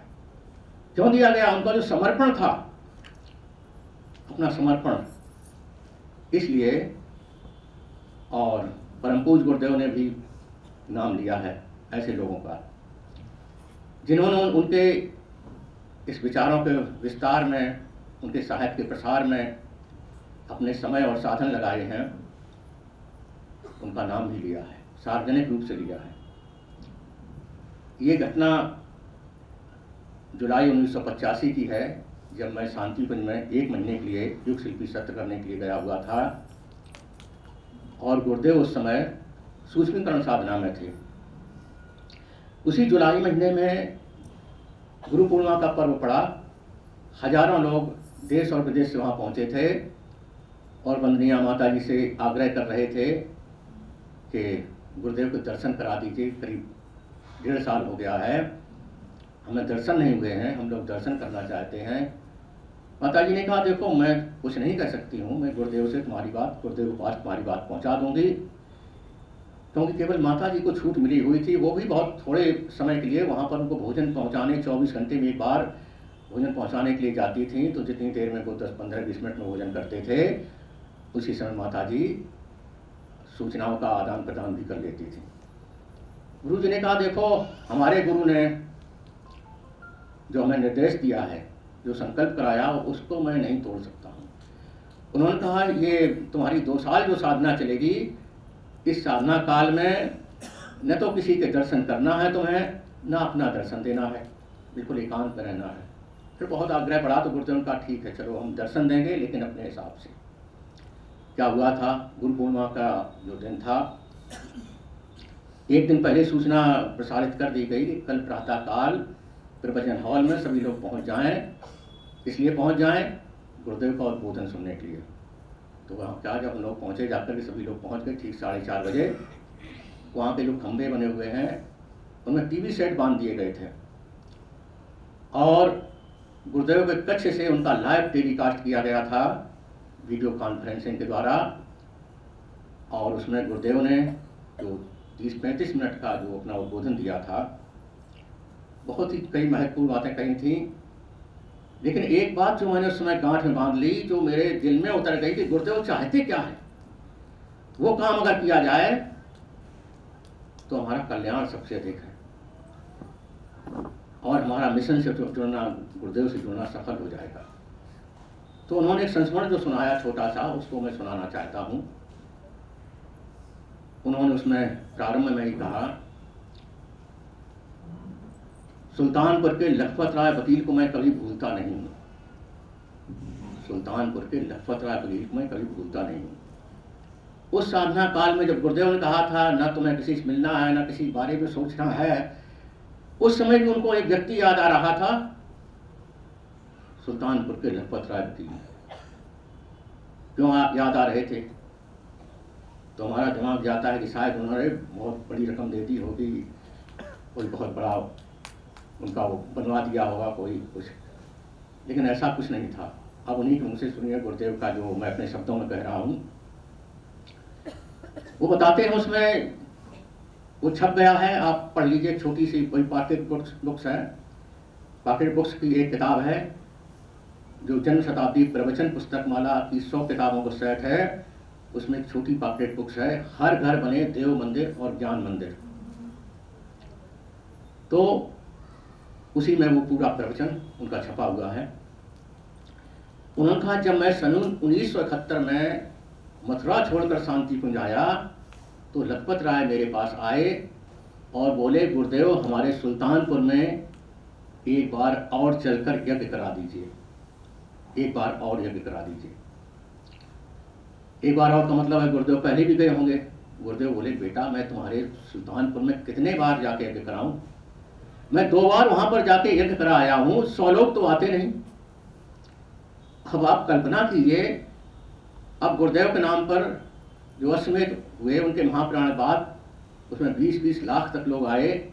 और उसके पहले सन 58 में स्वयं उन्होंने जो यहाँ पर ऐतिहासिक महायज्ञ हुआ था, उसमें स्वयं अपनी आत्मकथा लिखते हैं, उसमें संख्या 10 लाख तक पहुँचती रही। प्रतिदिन आने वाले यहाँ परमानेंट तो 3-4 लाख रह ही रहे थे, और जो आने वाले थे मिलकर उनकी 10 लाख तक संख्या पहुँचती रही। वही वो यहीं उत्तर प्रदेश में ही कई सौ किलोमीटर दूर होगा, वहाँ जाकर के जो यज्ञ में पहुँचते हैं वहाँ 100 लोग नहीं आते। न आने का मतलब क्या था, लोग वहाँ जानते नहीं थे गुरु जी के बारे में, वो नहीं, उन्हें पता था कि क्या है क्या नहीं है। तो जब तीसरी बार वो फिर आए, मथुरा में रहते हुए गए थे गुरुदेव, जब शांति कुंज पहुँच गए तो फिर वो पहुँच गए लखपत राय जी, फिर कहने लगे कि चलिए आप हमारे यहाँ आगे करा दीजिए। जब गुरुदेव ने कहा तो उन्होंने कहा, इस बार क्या हुआ था, वो एक नया प्रयोग करके आए थे। उन्होंने कहा गुरुदेव आप चलिए, इस बार 1 लाख व्यक्ति आएगा। इस तरह से अगर कोई कह देता कि जहाँ 100 लोग नहीं आते 1 लाख आ जाएगा, कैसे आ जाएगा, क्या तुमने जादू कर दिया, कोई विश्वास न करता। लेकिन गुरुदेव भूत भविष्य वर्तमान सब प्रत्यक्ष था उनके, वो सब देख रहे थे कि ये किस आधार पर कह रहे हैं, केवल हवा में बात कर रहे हैं, क्या उसमें कोई वजन भी है। तो उन्होंने कहा ठीक बेटा 1 लाख व्यक्ति आ जाएगा। अरे गुरुदेव मैं बिल्कुल आपको वचन दिलाता हूँ, विश्वास दिलाता हूँ, अगर ऐसा ना हो तो आप मेरी बात पर कभी विश्वास न करना। गुरुदेव आगे उसी में लिखते हैं, जब मैं वहां पर पहुंचा तो वास्तव में 1 लाख व्यक्ति उपस्थित था। उस स्थल पर जहां उन्होंने कार्यक्रम रखा हुआ था 1 लाख व्यक्ति उपस्थित था। मैंने कहा कि ये तुमने क्या जादू कर दिया, ये तुमने क्या कमाल कर दिया लखपत राय, जहाँ 100 लोग नहीं आते थे आज 1 लाख व्यक्ति मैं देख रहा हूँ। उन्होंने कहा गुरुदेव मेरा ये कोई चमत्कार नहीं है, ये आपके विचारों का चमत्कार है। जब मैंने देखा कि एक वकील होते हुए मैं आपसे कैसे प्रभावित हुआ, आपके काम में कैसे लग गया। वकील लोग बड़े आर्गूमेंट करने वाले, बड़े तर्कशील होते हैं, दुनिया की खोजबीन करके तब वो कोई काम करते, कहीं आगे बढ़ते हैं। तो उन्होंने कहा क्या मैं और दूसरों को प्रभावित नहीं, उन विचारों से और किसी को प्रभावित नहीं कर सकता। तो मैंने ये काम करना शुरू किया, मैंने हर घर में जाकर, हर दुकान में जाकर के, हर स्कूल कॉलेज में जाकर के, हर कार्यालय में जाकर के आपके विचार देने शुरू किए, लोगों को छोटी छोटी पुस्तकें देनी शुरू की और आग्रह किया कि भैया एक बार इनको पढ़ के जरूर देख लेना। जब उन्होंने बार बार गए और किताबें दी उन्होंने, तो लोगों ने कहा ये क्या किताब, कौन सी किताब, किस विषय की किताबें होती, जरा पढ़ के हम देखें तो क्या विचार है इनमें। इस तरह उन्होंने जब पढ़े तो उनकी आंखें खुल गई। उन्होंने कहा कि पूछने लगे कि तुम ये जो हमें किताबें दे जाते हो ये कौन है जो उसको लिखते हैं, नाम तो उसमें छपा है लेकिन हम तो इन्हें नहीं जानते हैं। लखपत राय बोले कि ये हमारे गुरु जी हैं जो पहले मथुरा में रहते थे, अब शांतिकुंज में चले गए हैं, उन्हीं द्वारा ये सारे विचार लिखे हुए हैं। लोगों ने कहा कि इनके विचार तो पढ़ करके ऐसा लगता है कि इसको मनुष्य का देवता भी नहीं लिख सकते हैं, ये तो भगवान के लिखे हुए विचार हैं, इनको पढ़ने में हमारा परम कल्याण है। लखपत राय जी बोले कि हाँ हम भी उन्हें भगवान मानते हैं, तुम जिस रूप में भी देखो। तो इस तरह से फिर लोगों ने कहा कि लोगों से उन्होंने बताया कि 2 बार ये आ भी चुके हैं। तुम लोगों को मैंने जब सूचना दी तुम लोगों ने कहा कि पता नहीं ये कौन से बाबा जी हैं, तमाम बाबा लोग आते रहते हैं, अपना टेंट लगा देते हैं और यज्ञ कराते हैं, दक्षिणा बटोर के चले जाते हैं, उन्हें कोई रहे होंगे। लेकिन ये तो बहुत दिव्य आत्मा है, बहुत उच्च कोटि के विद्वान है, इनको एक बार अगर और बुला दो तो उनके दर्शन करके हमारा जीवन धन्य हो जाएगा। उनकी अमृत वाणी सुन करके हमारा जीवन धन्य हो जाएगा। एक बार और मैं निवेदन करता हूँ, आप उन्हें बुला दीजिए। लखपत राय जी बोले ठीक है मैं प्रयास करूँगा, लेकिन तुम लोगों को भी एक वचन देना होगा कि हमारे गुरु जी आएंगे तो कोई बहानेबाजी नहीं करोगे, इसलिए नहीं आ पाए उसलिए नहीं आ पाए, स्वयं आओगे, अपने परिचितों को, रिश्तेदार को, परिवार को, सबको लेकर आओगे। लोगों का बिल्कुल अवश्य आएंगे, उनके आने का लाभ सबको मिलना चाहिए। तो इस तरह क्या हुआ कि जब उन्होंने गुरु जी को बुलाया तो वहाँ पर 1 लाख की भीड़ एकत्रित हो गई। ये किसका प्रभाव था? गुरु जी के विचारों का। हम चाहते हैं कि लोग हमसे जुड़ें, मिशन से जुड़ें, हमारे कामों में सहयोग करें, तो सबसे पहले आपको क्या करना होगा? गुरु जी के विचार उन्हें पढ़ाने होंगे और स्वयं भी पढ़ने होंगे। हम लोग पत्रिकाओं के मेंबर तो बन जाते हैं और सभी लोग कहाँ बनते हैं? सभी लोग अगर बने होते, जैसा मैंने कहा कि 15 करोड़ लोगों में 1 करोड़ का परिवार मान लिया जाए तो अखंड ज्योति या हमारी सारी पत्रिकाएं मिलकर के 1 करोड़ पहुंचनी चाहिए लोगों में। लेकिन क्यों वो 10-12 लाख रह गई हैं? हम नहीं पढ़ते हैं और पढ़ते भी हैं तो वंदनीय माता जी ने कहा है, 50 साल पहले उन्होंने लिख दिया था। जिस समय सन 74 में वो अखंड ज्योति का संपादन कर रही थी, उसमें आप पढ़ लीजिए, सितंबर 1974 में अपनों से अपनी बात को उन्होंने लिखा है। क्या बात उन्होंने लिखी है कि हमें हर घर में हमारे परिजनों को अपने अपने घर में अखंड ज्योति और युग निर्माण योजना पत्रिकाएं अवश्य मंगानी चाहिए और उन्हें पढ़ करके एक कोने में नहीं डाल देना चाहिए। गुरुदेव का युग साहित्य भी मंगाना चाहिए, उन्हें अलमारी में बंद नहीं कर देना चाहिए, बल्कि 10 लोगों को और पढ़ाना चाहिए। आप लोग पैसा नहीं खर्च करना चाहते, कुछ नहीं करना चाहते, पत्रिकाएं मंगाते हैं, पढ़ने के बाद उन्हें पढ़ाइए दूसरों को। तो इस तरह से हमारा ज्ञान एक चलता रहेगा। और पुस्तक मेला के लिए समय नहीं है, इसलिए ज़्यादा विस्तार में हम नहीं बता पाएंगे। आपको उसका महत्व बताना था, बिना महत्व के आप पूरे मन से उसको नहीं कर पाएंगे। तो अभी इसके बाद 1 बजे से 2 बजे तक आप वहाँ पर जो प्रधान कार्यालय है, वहाँ जिन भाइयों आपने पुस्तक मेले लगाए हैं, आपको जानकारी है पुस्तक मेला कैसे लगाए जाते हैं, और भी जानकारी आपको नई जानकारी लेनी हो, किस तरह आप सफल होंगे पुस्तक मेला में, वो आप ले सकते हैं। धन्यवाद। धन्यवाद भाई साहब।